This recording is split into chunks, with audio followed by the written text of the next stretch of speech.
আজকের রেসিপি আমার নিজের হাতে লাগানো ছাদের উপরে লাউ গাছ, সেই লাউ শাক দিয়ে নিজের হাতের লাগানো আলু গাছ, সেই আলু দিয়ে বন্ধুরা চিংড়ি মাছ দিয়ে রান্না করলাম। দেখো দেখতে কত সুন্দর হয়েছে, খেতেও খুবই দারুণ হবে।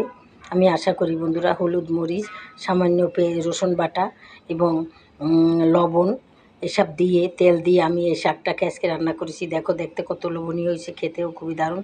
আচ্ছা যাই হোক বন্ধুরা, দেখো এটা তোমাদের যদি ভালো লাগে এই শাক রান্নাটা, তাহলে বন্ধুরা তো আমার চ্যানেলটাকে একটা লাইক অবশ্যই দিবে আর সাবস্ক্রাইব করে দেবে।